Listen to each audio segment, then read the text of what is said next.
नमस्कार, म मदन खाती। नमस्कार, म अनिस्मा बस्नेत। राति 8 बजेको जनता समाचारमा स्वागत छ। सबैभन्दा पहिले प्रमुख समाचार। राष्ट्रिय परीक्षा बोर्डद्वारा कक्षा 12 को परीक्षा स्थगन।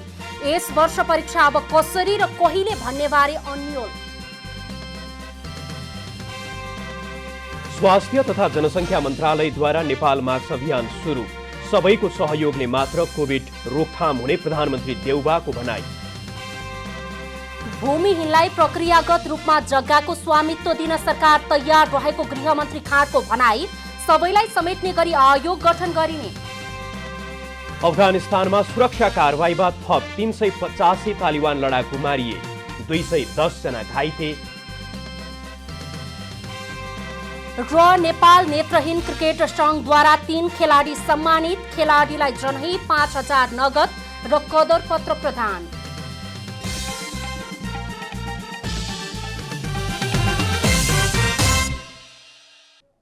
जनता समाचारमा अब पूरा समाचार। राष्ट्रिय परीक्षा बोर्डले 2077 सालको माध्यमिक शिक्षा परीक्षा एसईई को नतिजा आज सार्वजनिक गरेको छ। बोर्डको आज बसेको बैठकले 4,84,278 विद्यार्थीको नतिजा सार्वजनिक गरेको परीक्षा नियन्त्रक रुद्रप्रसाद अधिकारीले जानकारी दिनुभयो। नतिजा सार्वजनिक गर्दा बोर्डले यस वर्ष पनि कति विद्यार्थीले कुन जीपीए पाए भन्ने विवरण भने सार्वजनिक गरेको छैन। विद्यार्थी अध्ययन गरेकै विद्यालयले गरेको मूल्याङ्कन सङ्कलन गरी बोर्डले प्रमाणित गरेर नतिजा प्रकाशन गरेको हो। कोरोना भाइरस संक्रमण बढेपछि यस वर्ष विद्यार्थीको भौतिक रूपमा परीक्षा सञ्चालन नगरी विद्यालयको आन्तरिक मूल्याङ्कनका आधारमा एसईई को नतिजा सार्वजनिक गरिएको हो। नतिजा बोर्डको वेबसाइट, एसएमएस र आइभीआर मार्फत प्राप्त गर्न सकिने पनि बताइएको छ। बोर्डले नियमित तथा ग्रेड वृद्धि परीक्षाको नतिजा नेपाल टेलिकमको 1600, एनसेलको 1600, अन्य विभिन्न कम्पनीको 34,94,9, 31,003, 35,001 मा एसएमएस गरेर हेर्न सकिने व्यवस्था गरेको छ। राष्ट्रिय परीक्षा बोर्डले यही साउन 31 गतेदेखि भाद्र 9 गतेसम्म सञ्चालन गर्न तयारी गरिएको कक्षा 12 को परीक्षा स्थगन गरेको छ। परीक्षा आउन 1 हप्ता बाँकी हुँदा बोर्डको आज बसेको बैठकले अन्तिम तयारी पूरा गरिसकेको परीक्षा स्थगन गर्ने निर्णय गरेको बोर्डका परीक्षा नियन्त्रक कृष्ण शर्माले जानकारी दिनुभयो। कक्षा 11 को परीक्षा हाल भौतिक रूपमा होम सेन्टरमा सञ्चालन भइरहेको अवस्थामा बोर्डले कक्षा 12 को परीक्षा स्थगन गर्ने निर्णय गरेको हो। परीक्षा नियन्त्रक शर्माका अनुसार कक्षा 11 को परीक्षा 90% सकिएको र यता कोरोना संक्रमण बढ्दै गएको अवस्थामा कक्षा 12 को परीक्षा भने स्थगन गर्ने निर्णय भएको बताइएको छ। परीक्षा कहिले कसरी सञ्चालन हुन्छ भन्ने बारेमा बोर्डले अर्को बैठकले निर्णय गरी परीक्षा सञ्चालन हुनुभन्दा 15 दिन अगाडि नै सूचना सार्वजनिक गरिने पनि उहाँले बताउनु भएको छ। स्वास्थ्य राज्य मन्त्री उमेश श्रेष्ठले कोरोना संक्रमण बढ्दै गएकाले भौतिक रूपमा परीक्षा सञ्चालन नगरी आन्तरिक मूल्याङ्कनबाट गर्ने बताउनु भएको थियो। त्यसपछि स्वास्थ्य मन्त्रालयको सिफारिसमा कोभिड-19 सङ्कट व्यवस्थापन केन्द्र सीसीएमसीले कोरोना संक्रमण बढ्दै गएको कारण देखाउँदै तत्काल परीक्षा गर्न नसक्ने भन्दै बोर्डलाई नयाँ मिति तय गर्न पत्राचार गरेपछि बोर्डले परीक्षा स्थगन गर्ने निर्णय गरेको हो। यस वर्ष परीक्षा अब कसरी र कहिले हुन्छ भन्ने अन्यल सुरु भएको छ।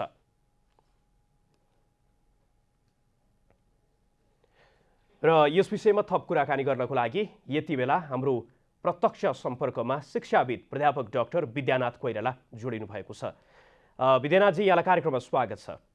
धन्यवाद, नमस्कार। जस्तो आज राष्ट्रिय परीक्षा बोर्डले जुन कक्षा 12 को परीक्षा स्थगन गर्ने निर्णय गरेको छ, यसमा चाहिँ यहाँको प्रारम्भिक प्रतिक्रिया के छ?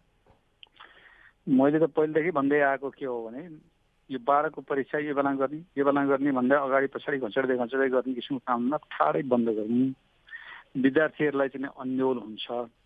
विकल्प हामी सोचिरहौँ। विकल्प भनेको के हो भने 2-4 विकल्प हुन सक्छ। एउटा विकल्प त्यो विद्यार्थीहरूलाई खुला मोडबाट लाने, दोस्रो विकल्प परियोजना दिएर जाने, तेस्रो विकल्प अनुसन्धान गर्न लाउने, चौथो विकल्प हामीसँग भएका जुन समसामयिक विषयवस्तु छन्, चाहे भाषाको यत्रो सानो देश छ, यदि धेरै भाषाहरू छन् त्यसको व्यवस्थापन कसरी होला, भाषाको प्रश्न त्यसरी होला, सामाजिकको प्रश्न अर्को किसिमको ढङ्गको होला, किनभने समाजमा जातीय छुवाछुतदेखि लिएर आदि इत्यादिका कुराहरू समस्या छन्, त्यसलाई कसरी सल्टाउने होला, युवाहरू के सोच्छौ भन्ने खालका होलान्। विज्ञानका प्रश्नहरू चाहिँ नि हाम्रा गाउँघरमा चाहिँ बिहानै उठेर मान्छेहरूले चाहिँ ल 3 तारे यतिसम्म आइसकेछ, अब यतिखेर उठ्नु पर्यो भने त्यो भने क्या हो, ज्योतिषको ज्ञान उनीहरूसँग कसरी बसिरहेको छ, तिमीहरूको ज्योतिषको ज्ञानले तिमीहरू के बुझ्छौ, एस्ट्रोलोजी र एस्ट्रोनोमी के बुझ्छौ, कसरी बुझ्छौ भनेर चाहिँ सोधे हुन्छ। गणितमा चाहिँ तिम्रो घर कति तलाको छ, कस्तो खालको छ, त्यो घरको त्यो अनुपात, डाँडापाटाको अनुपातदेखि लिएर त्यसको के हो भने के सोध्नु पर्ने हो त्यो सोध्न सकिन्छ। वा चाहिँ एउटा नाङ्लो चाल्नु दिएर नाङ्लो चाल्नुमा तिमीले गणितहरू के भेटाउन सक्छौ भनेर चाहिँ खोजाउन सकिन्छ। यस्तो खालको ढङ्गको दियो भने विद्यार्थी सर्जक पनि हुन्छ, विश्लेषणात्मक क्षमताको पनि हुन्छ। यो गरिदियो भन्ने विद्यार्थीलाई अप्ठ्यारो पनि पर्दैन। अनि त्यसलाई चाहिँ अब मान्यता प्राप्त हुन्छ त भन्ने एउटा प्रश्न आउन सक्छ। त्यसको निम्ति चाहिँ स्तरीय परीक्षा गराइदिने र स्तरीय परीक्षा चाहिँ बोर्डले बनाइदिने र विद्यार्थीलाई त्यो स्तरीय परीक्षा मजासँग दिने, विद्यार्थीलाई दिने, त्यो लुकाउनु पर्दैन। विद्यार्थीलाई दिएर के भन्ने भने यति कुरा हामीले अपेक्षा गरेका छौँ, यो कुरामा तपाईँले जानेको के हो, नजानेको के हो भनेपछि जानेको लिस्ट बनाउँछ, नजानेको कुराकानीमा तपाईँ कसरी जान्ने, कसरी सिक्ने होला, त्यसको निम्ति चाहिँ तपाईँ बल गर्नुहोस् भनेर चाहिँ भन्यो भने नसिकिकन तपाईँ 13 क्लासमा जान पाउनुहुन्न, सिक्यो भने भइहाल्छ भन्ने किसिमको प्रक्रियामा गयौँ भने मलाई स्तर पनि पुरा हुन्छ, विद्यार्थी पनि सर्जक बन्छ, संविधानले खोजे जस्तो शिक्षा पनि हुन्छ। किनभने व्यावहारिक जनमुखी तर यहाँले जुन सुझाव र विकल्पको विषयमा जानकारी गराउनु भयो, तर योभन्दा अगाडि धेरै अगाडिदेखि नै खास गरी अध्ययनको कसरी विद्यार्थीहरूले सिक्छन् भन्ने विषय र त्यसको साथसाथमा उनीहरूले सिकेको कुरालाई कसरी मूल्याङ्कन गर्ने भन्ने विषयमा लगातार यहाँले त्यो बताइराख्नु भएको छ। तर अहिले पनि हेर्दाखेरि जो नीति निर्माता छन्, जो सरकारमा बसिराख्नु भएको छ, उहाँहरूको चाहिँ यहाँले भनेकै विकल्प उन्मुख भइराखेको देख्नु भएको छ वा त्योभन्दा अलिक फरक ढङ्गले होइन, परम्परागत रूपमा जसरी चलिआएको छ त्यसैलाई निरन्तरता दिने पक्षमा देख्नुहुन्छ अहिलेको अवस्था हेर्दाखेरि? उहाँहरूलाई मैले बिरालो बाँधेर शराब्दै गर्ने बुद्धिका मान्छेहरू भनेर भन्छु। त्यसो भनेपछि बुझिसक्नुभयो, उहाँहरू चाहिँ केही परिवर्तन गर्नुहुन्न। त्यसको कारण के हो भनेदेखि उहाँहरूलाई नियमले परीक्षा बोर्डको हाकिमसँग मैले कुराकानी गरेँ, मैले के गरे यो भन्दाखेरि उहाँले के भन्नुहुन्छ भनेदेखि मलाई जम्मा 3टा काम दिएको छ। यो 3 घन्टाको जाँच लिने, आम्ने सामने राखेर जाँच लिने र त्यसपछि गएर अङ्कन गर्ने र रिजल्ट गर्ने, यो जम्मा 3टा काम हो। अब मैले योभन्दा बढ्ता गर्न सक्दिनँ। अब यो परिवर्तन गर्न मैले सक्दिनँ, किनभने मैले त सरकार मार्फत जानुपर्छ। मैले सिधै गएर प्रधानमन्त्रीलाई अथवा कसैलाई भन्न सक्दिनँ, त्यसैले मैले केही गर्न सक्दिनँ भनेर उहाँको निरीयता देखियो। त्यसैले परीक्षा बोर्डको निरीयता, शिक्षा मन्त्रालयको गाई जात्रा, मैले गाई जात्रा भन्ने शब्द प्रयोग गरेँ किनभने उहाँहरूलाई चाहिँ के गर्ने भन्ने बुद्धि नै छैन, मैले बुद्धि नै छैन भने ठाठ्ठारै। र शिक्षकहरूको अर्को रमाइलोपन, बेवास्तेपन। मैले बेवास्तेपन किन भने यति बेरसम्म त शिक्षकहरू पनि आक्रामक भएर आउनु पर्थ्यो। 34वटा माग त्यसैउने शिक्षकले 35 थपेर यो चाहिँ पहिलो माग हो है हाम्रो, विद्यार्थीको गुणस्तर यसरी ग्यारेन्टी गर्छौँ, यसलाई यसो गर्छौँ, यसको निम्ति यो गर्दै भन्न हुँदैन। त्यो किसिमको कुरोकानी नगर्ने विश्वविद्यालयको पदाधिकारीको पनि त्यही बुद्धि हो। त्यसैले उहाँहरूको बुद्धि भनेको मैले थोत्रो बुद्धि भन्ने गरेको छु। यो थोत्रो बुद्धि बोकेर नयाँ विद्यार्थीसँग व्यवहार गर्नु पर्दाखेरि गाह्रो भयो हो। हामीले भनेको कुराकानी उहाँहरूलाई चाहन्न। त्यसो भए चाहिँ अब के गर्ने त? यहाँले अगाडि बताइहाल्नुभयो नीति निर्माताको निरीयताको कारणले गर्दाखेरि अहिले प्रत्यक्ष मारमा परिराखेको त विद्यार्थी वर्ग, अभिभावकहरू पनि त्यसबाट चिन्तित भइराखेको अवस्था छ। यो अवस्थामा चाहिँ विकल्प यहाँले के देख्नु भएको छ? सजिलो विकल्प मैले के देखाएको छु भन्दाखेरि शिक्षकहरूलाई लगेर थुन्दिने भनेर भन्छु। मैले शिक्षकलाई लगेर थुन्ने भनेको कहाँ थुन्ने भने स्कुलमा थुन्ने, क्याम्पसमा थुन्ने। उहाँहरूलाई थुनेर के भने 3टा प्रश्नको उत्तर खोज्नुहोस् भन्ने। नम्बर 1, विद्यार्थीले पढ्न पाएनन्, कसैले 2 महिना पढे, कसैले 6 महिना पढे, कसैले 8 महिना पढे, कसैले 10 महिना पढे, तर उनीहरूको कोर्स पुरा गर्नुपर्ने बाध्यता भयो। त्यसको निम्ति तपाईँहरू के गर्न सक्नुहुन्छ? तपाईँहरूको डिजाइन के हो? उपलब्धि, शैक्षिक उपलब्धि यति हुनुपर्छ भनेर भनिएको छ। सक्षमतामा आधारित सूचीहरू चाहिँ यसरी दिएको छ, स्कुल तहको पनि छ, विश्वविद्यालयको पनि छ। यो तपाईँहरू कसरी सोध्नुहुन्छ? त्यसको नम्बर 1 को उत्तर चाहियो। नम्बर 2 को उत्तर के चाहियो भने तपाईँहरूलाई अब कसरी गुणस्तर कायम गर्ने हो, यो जिम्मा तपाईँहरूको हो। तपाईँले गुणस्तर कसरी कायम गर्नुहुन्छ? थोत्रो विद्यार्थीदेखि लिएर गतिलो विद्यार्थीसँग छ तपाईँसँग, त्यो विद्यार्थीहरूको बिचको अन्तराल पनि कसरी घटाउनुहुन्छ, निजी र सरकारीको अन्तराल कसरी घटाउनुहुन्छ, तपाईँको विद्यार्थी अब्बल हो, 12 क्लासको बराबर पुग्छ, कसरी ग्यारेन्टी गर्नुहुन्छ? दोस्रो प्रश्नको उत्तर त्यो खोज्ने। तेस्रो चाहिँ के खोज्ने भने जाँच कसरी गर्नुहुन्छ? अब किनभने जाँचको निम्ति के यति गरिदिने हो भनेदेखि देशमा कमसेकम 100-200 जना शिक्षक प्राध्यापकहरूले बुद्धि त ल्याउँछन्। किनभने त्यो बुद्धिजीवी भने हुन् नि तिनी त। बुद्धिजीवी भनेपछि बुद्धिजीवी त होइनन्। बुद्धिजीवी हुनु भनेपछि बुद्धि त लाउनुपर्छ। बुद्धि भनेको आवश्यकता पर्दाखेरि निकाल्ने हो। यत्रो विद्यार्थीको जिन्दगीसँग खेलवाड हुने किसिमको कुराकानीमा शिक्षा मन्त्रालयका 2 जना बबुराहरूले निर्णय गर्ने अथवा चाहिँ पाठ्यक्रम विकास केन्द्रका अथवा चाहिँ तपाईँको परीक्षा बोर्डका 2 जना बबुराहरूले निर्णय गर्ने त पाइँदैन। यो त अपराधै हुन्छ। यो अपराधबाट मुक्त गर्ने हो भने शिक्षकलाई प्राध्यापकलाई लगेर एक दिन थुनिदियो भने पनि उत्तर आउँछ। त्यसो भए अब त्यो दिनभरि सोध्छन् उपाय निकालिहाल्छ अनि त्यसलाई कार्यान्वयन गर्ने हो। अन्तिममा चाहिँ यो अवस्थामा चाहिँ स्वयं अभिभावक र स्वयं विद्यार्थीहरूको भूमिका चाहिँ के रहनुपर्छ अन्तिममा निकै संक्षेपमा बताइदिनुहोस् न। मैले त के देख्छु भने विद्यार्थीको भूमिका भनेको हाम्रो जाँच हुनैपर्छ, हाम्रो पढाइ कसरी जानुपर्छ गर्नुपर्छ, हामीलाई थाहा छैन हाम्रो जिन्दगी बर्बाद गर्न पाइन्न भनेर विद्यार्थी आक्रामक भएर आउनुपर्छ। अराजक ठहर्यौँ होला तर त्यो नगरी नहुने परिस्थिति भयो। अभिभावकले के भन्नुपर्छ, मेरो केटाकेटीको उमेर बढ्दै गयो, अब मैले के गर्ने हो भनेर भन्नुपर्छ। मैले किन यति छिटो ढङ्गले भनिरहेको छु भने पोहोर साल पनि हामी यही भनिरहेको थियौँ, अहिले पनि यही भनिरहेको छौँ। भन्दाखेरि त जतिखेर पनि यही कुराकानी दोहोऱ्याउनु हामीले अगाडि बढ्नुपर्ने होइन समाज भने त्यही कुराकानी दोहोऱ्याएर नि भनेर अगाडि बढ्ने होइन नि। यो स्थिति हामीसँग आएको हुनाले अलिकति आक्रामक पनि भइदिनुपर्छ। मैले एउटा त्यो बाटो देख्छु। अर्को बाटो अभिभावकले गर्ने के हो भने सिकाइ पढाइ र जोडाइ यो 3टा कुराकानीको जोड बलमा चाहिँ अब बल गर्नुपर्छ। किनभने केटाकेटी घर बसेर पनि थुप्रै कुरा सिकिरहेका हुन्छन्।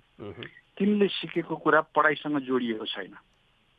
चाहे तिनले गणित पढुन्, चाहे विज्ञान पढुन्, चाहे भाषा पढुन्। त्यसो हुँदाखेरि उनका सिकाइलाई पाठलाई कसरी जोड्ने भन्ने किसिमको कुराकानीमा शिक्षकलाई तयार पार्नुपर्छ, प्राध्यापकलाई तयार पार्नुपर्छ। कोदालो छ भने कोदालोबाट कसरी जोड्ने, अनलाइन छ भने अनलाइनबाट कसरी गर्ने, रेडियो छ भने रेडियोबाट कसरी जोड्ने, अफलाइन छ भने अफलाइनबाट कसरी जोड्ने भन्ने किसिमको कुराकानीमा शिक्षकहरूलाई पुनर्तयारी गर्नुपर्छ, प्राध्यापकहरूलाई पुनर्तयारी गर्नुपर्छ। त्यति गर्न सक्यो भने मलाई सजिलै सकिन्छ। अब विद्यार्थीले गर्न सक्ने भनेको प्रश्न गरेर राख्ने हो। उनले त अब 11-12 का केटाकेटीले त रेकर्ड नै बनाउन सक्छन् प्रश्नको।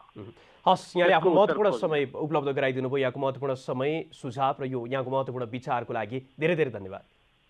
मलाई पनि अवसर दिनुभएको आभार व्यक्त गर्छु। हस्, उहाँ हुनुहुन्थ्यो प्राध्यापक डाक्टर विद्यानाथ कोइराला, शिक्षाविद हुनुहुन्छ र उहाँसँग आज मात्रै राष्ट्रिय परीक्षा बोर्डले कक्षा 12 को परीक्षा स्थगन गर्ने निर्णय गरेको छ कोरोना महामारीको कारण देखाउँदै। यो अवस्थामा चाहिँ हामीले परम्परागत रूपमा जसरी विद्यार्थीहरूले सिक्ने कुरामा पनि र उनीहरूले के सिके भन्ने कुराको ती मूल्याङ्कन गर्ने विधिको विषयमा पनि त्यही परम्परागत बाटो अपनाउँदै गर्दाखेरि जुन प्रकारको अवस्था सिर्जना भएको छ यो महामारीको बीचमा अब चाहिँ कसरी अगाडि बढ्ने भन्ने विषयमा केन्द्रित रहेर उहाँसँग संवाद गऱ्यौँ। अब थप समाचारतर्फ लागौँ।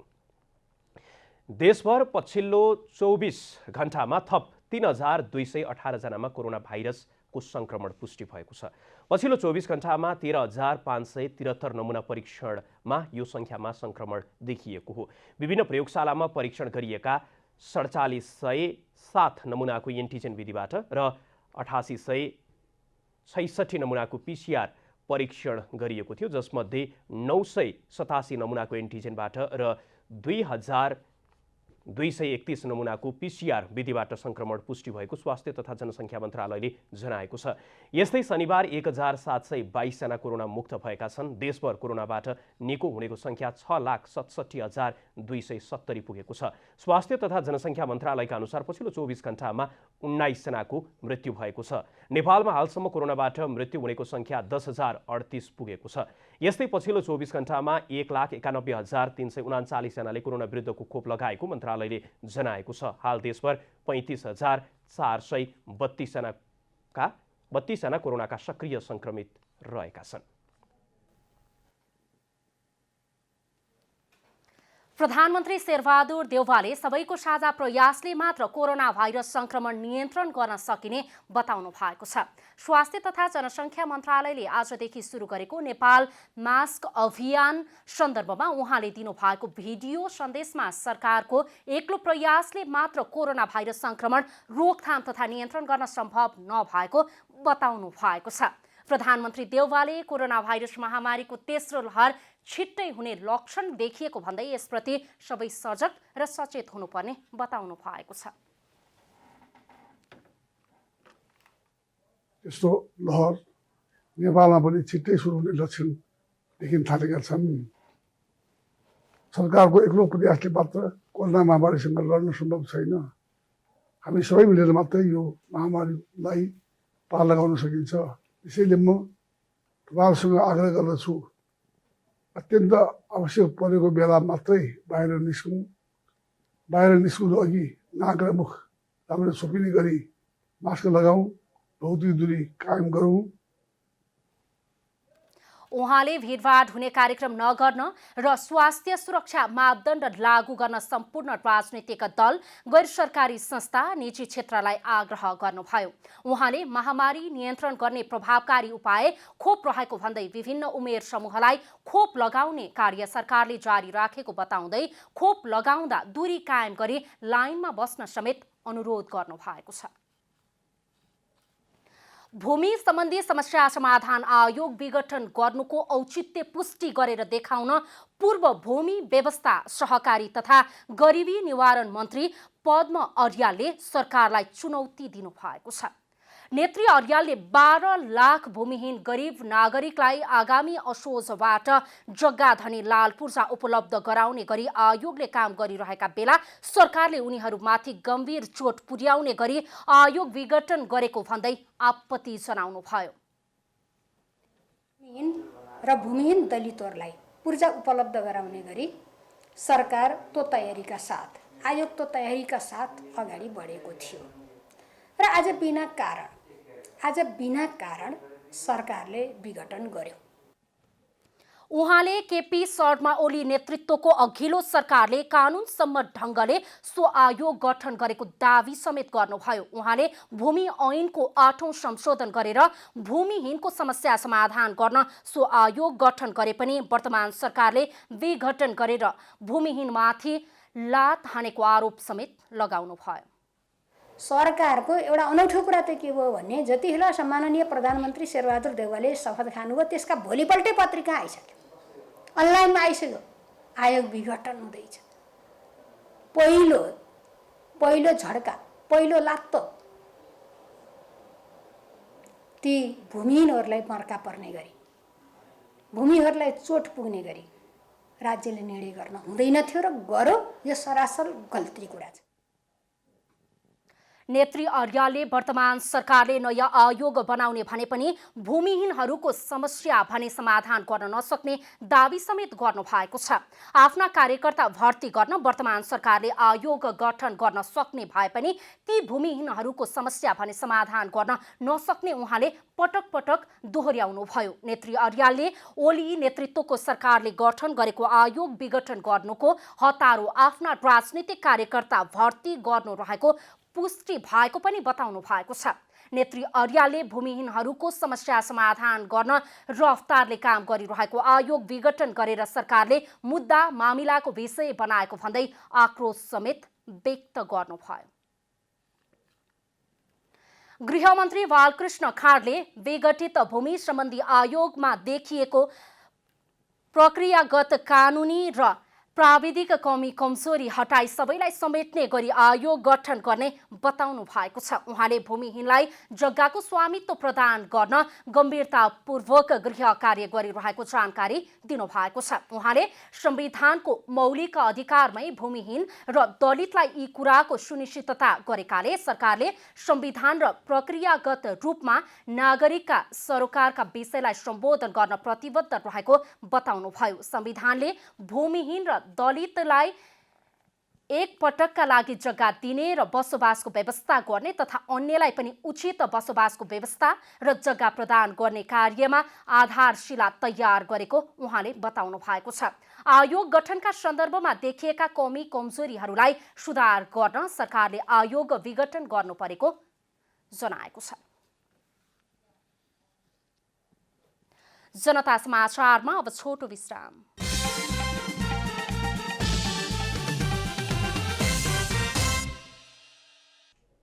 जनता समाचारमा अब थप समाचार। नेकपा एमालेको माधव कुमार नेपाल पक्ष जनवर्गीय संगठनहरूको कमिटी विस्तार भएको छ। कार्यकर्ता स्तरमै पार्टीलाई मिलाएर लैजाने गरी कार्य भइरहेको बेला तल्लो तहका कमिटीहरू भने बेग्ला बेग्लै कमिटी विस्तारमा लागेका हुन्। शनिबार माधव कुमार नेपाल पक्षका जनवर्गीय संगठनहरूले ललितपुर जिल्ला कमिटी गठन सम्पन्न गरेका छन्। कविराज मणिको नेतृत्वमा खेलकुद महासंघ, धन थापा मगरको नेतृत्वमा युवा संघ, शङ्कर घिमिरेको नेतृत्वमा पिपुल्स भोलिन्टियर्स र सन्तोष महजनको नेतृत्वमा अनेरा सोभियुको जिल्ला कमिटीको गठन गरिएको हो। भेलालाई सम्बोधन गर्दै माधवपक्षीय युवा संघका अध्यक्ष नेता नरेश शाहीले नेताहरूको मूर्खताले दुर्घटना निम्तिएको बताउनुभयो। बलवानका कुलमा जन्मी निर्बली गर्न सक्छ र के विद्वानका कुलमा जन्मी शास्त्र बुझ्छ र मूर्खले आज नेकपा एमाले जस्तो समृद्ध संगठन पार्टी, नेकपा एमाले एउटा पार्टी मात्रै थिएन, हाम्रो समाजको सिस्टम थियो, नेपाली समाजको कल्पना थियो, सपना थियो, आज त्यसलाई भताभुङ्ग बनाइदैछ। त्यस्तै भेलालाई सम्बोधन गर्दै नेकपा एमालेका वरिष्ठ नेता माधव कुमार नेपालले अहिलेको दुर्घटना व्यक्तिवादी चरित्रका कारण उत्पन्न भएको बताउँदै रोग सही पहिचान हुनुपर्नेमा जोड दिनुभएको छ। अरूको ज्ञान अनुभवहरू त्यसलाई व्यवस्था गर्न थालियो। मै सबै थोक जान्ने सर्वज्ञानी हुँ भने अहङ्कार घमण्ड बढेर गयो र हाम्रो पार्टी नेकपा एमालेमा समस्या देखा पर्यो। यो समस्या हामी हल गर्न चाहिरहेका छौँ, तर के हल गर्नका लागि रोगको सही पहिचान गर्नलाई हामी तयार छौँ। गत शुक्रबार नेकपा एमालेको माधव कुमार नेपाल पक्षको केन्द्रीय कमिटीले कार्यदलले एकताका लागि पहल गरिरहेको अवस्थामा एकतामा असर पर्ने गरी कुनै कार्य नगर्न आग्रह गरेको थियो। तर एमालेका जनवर्गीय संगठनमा वरिष्ठ नेताकै आतिथ्यतामा समानान्तर कार्यहरू भने रोकिएका छैनन्।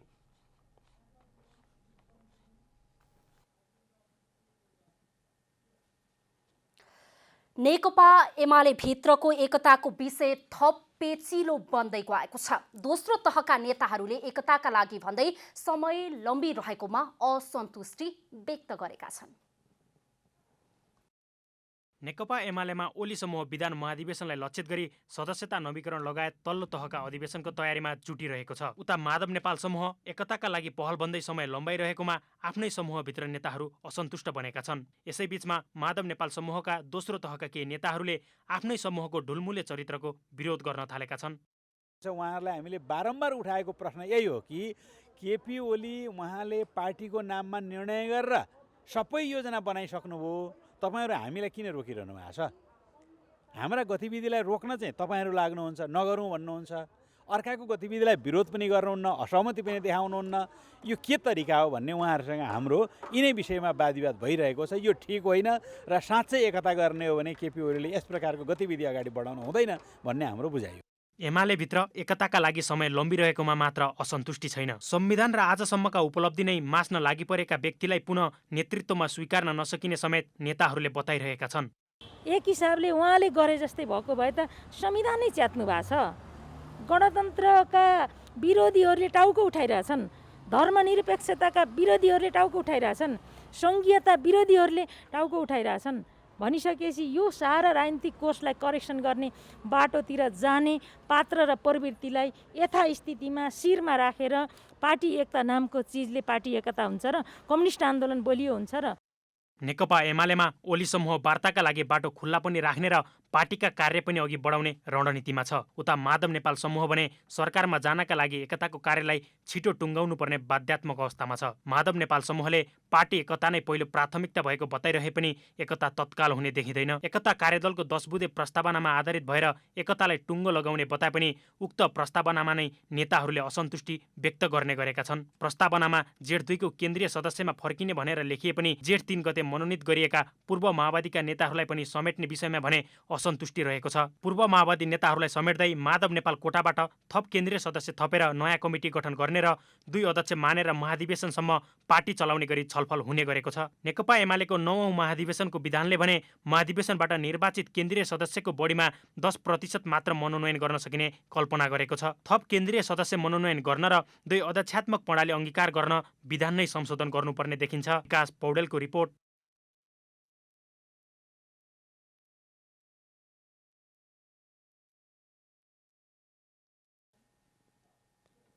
अब आर्थिक समाचार।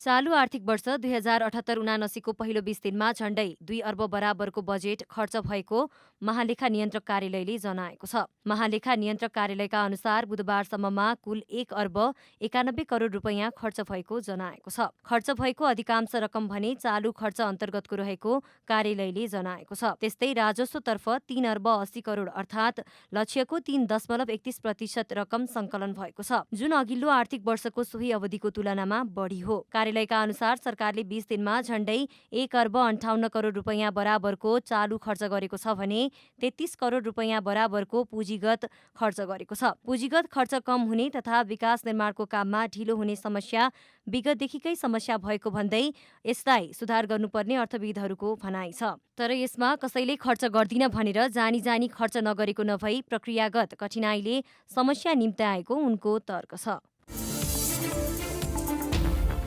नेपालले आर्थिक वर्ष 2077-78 विभिन्न 15 मुलुकबाट रु 1 अर्ब 65 करोड मूल्य बराबरका डायपर आयात गरेको छ। विशेष गरी नवजात शिशु, शल्यक्रिया गरेका बिरामी, ज्येष्ठ नागरिक तथा लामो यात्रा गर्नेले मलमूत्र अन्यत्र नजाओस् भन्नका लागि डायपरको प्रयोग गर्दछन्। भन्सार विभागले प्रकाशन गरेको सो आर्थिक वर्षका प्रतिवेदनमा करिब रु 10 करोड 55 लाख थान डायपर आयात भएको उल्लेख गरिएको छ। सोही आर्थिक वर्षमा नेपालले सबैभन्दा धेरै भारतबाट रु 1 अर्ब 50 करोड अर्थात् करिब 10 करोड थान डायपर आयात गरेको थियो। यसपछि भियतनामबाट रु 50 लाखका 5,20,000 थान तथा पाकिस्तानबाट रु 31 लाखका करिब 15,000 थान आयात भएका प्रतिवेदनमा जनाइएको छ। नेपालले अन्य Malaysia, Thailand, United states, UAE, Turkey, Thailand, Hong Kong, Singapore र डेनमार्कबाट पनि डायपर आयात गरेको छ।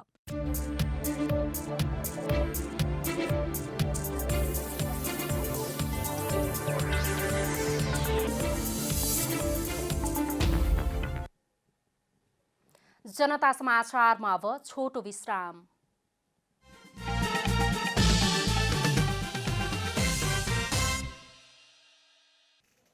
अब खेलकुद समाचार।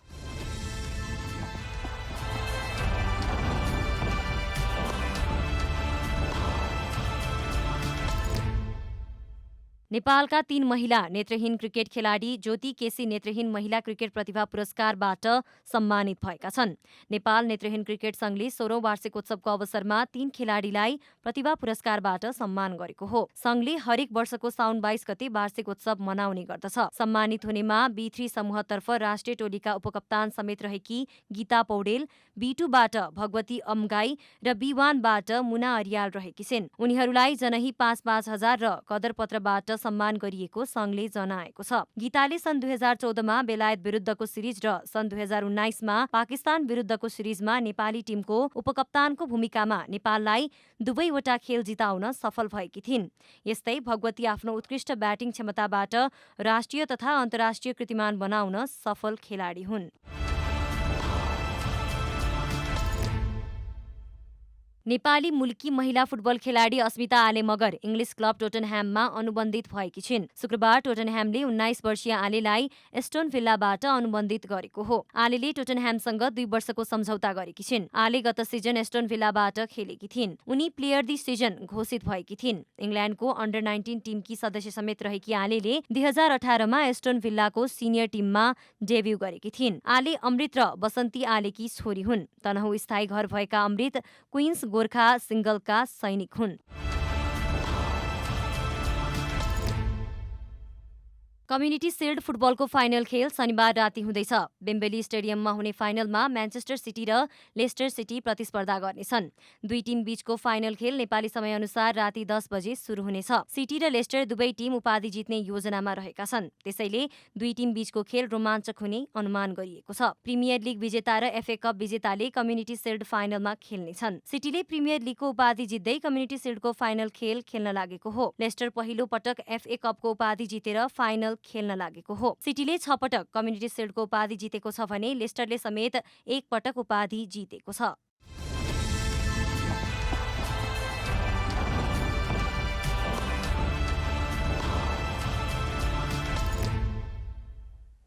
अब मौसम समाचार।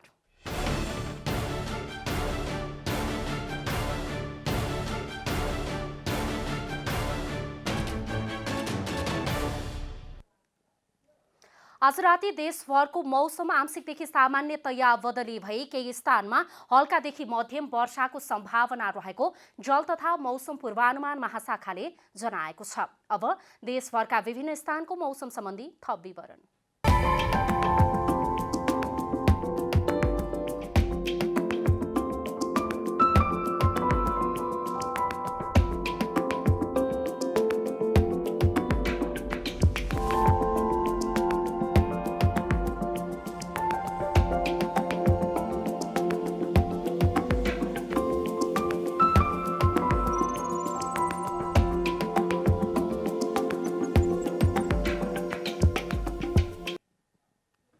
अन्त्यमा आजको डायरी। राष्ट्रिय परीक्षा बोर्डले 2077 सालको माध्यमिक शिक्षा परीक्षा एसई को नतिजा आज सार्वजनिक गरेको छ। बोर्डको आज बसेको बैठकले 4,84,278 विद्यार्थीको नतिजा सार्वजनिक गरेको परीक्षा नियन्त्रक रुद्र प्रसाद अधिकारीले जानकारी दिनुभयो। यस्तै राष्ट्रिय परीक्षा बोर्डले यही साउन 31 गतेदेखि भदौ 9 गतेसम्म सञ्चालन गर्ने तयारी गरेको कक्षा 12 को परीक्षा स्थगन गरेको छ। सरकारले विघटित भूमि सम्बन्धी आयोगमा देखिएको प्रक्रियागत कानूनी र प्राविधिक कमी कमजोरी हटाई सबैलाई समेट्ने गरी आयोग गठन गरी भूमिहीनलाई जग्गाको स्वामित्व प्रदान गर्न गम्भीरतापूर्वक गृह कार्य गरिरहेको जनाएको छ। सरकारले कोरोना संक्रमण नियन्त्रण गर्न नेपाल मास्क अभियान आजदेखि सुरु गरेको छ। मास्क लगाउने उपाय महत्त्वबारे जनचेतना फैल्याउने उद्देश्यले अभियान सुरु गरिएको स्वास्थ्य तथा जनसङ्ख्या मन्त्रालयले जनाएको छ। सरकारले जनस्वास्थ्यको मापदण्डमा कडाई गर्न म पनि मास्क लगाउँछु, अरूलाई पनि लगाउन प्रेरित गर्दछु, म जिम्मेवार नेपाली भन्ने नारा सहित अभियान सुरु गरेको छ। अफगानिस्तानमा सुरक्षा कारबाहीमा परि थप 385 तालिबान लडाकु मारिएका छन्। सरकारी अधिकारीले दिएको जानकारी अनुसार पछिल्लो 24 घण्टामा भएका घटनामा परि उनले 210 जना घाइते भएका छन्। नेपाली मूलकी महिला फुटबल खेलाडी अस्मिता आलेमगर इङ्ग्लिस क्लब टोटनह्याममा अनुबन्धित भएकी छन्। शुक्रबार टोटनह्यामले 19 वर्षीय आलेलाई एस्टन भिल्लाबाट अनुबन्धित गरेको हो। आलेले टोटनह्यामसँग 2 वर्षको सम्झौता गरेकी छन्।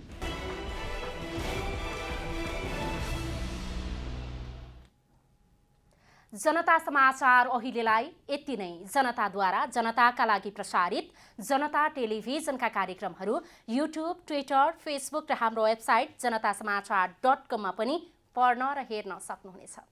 सूचनामा तपाईको सहभागिता, समयमा समाचार हाम्रो प्रतिबद्धता। कोरोना भाइरसको संक्रमणबाट बच्न नियमित रूपमा हात धौँ, भिडभाडबाट टाढै रहौँ, मास्कको अनिवार्य प्रयोग गरौँ। नमस्कार।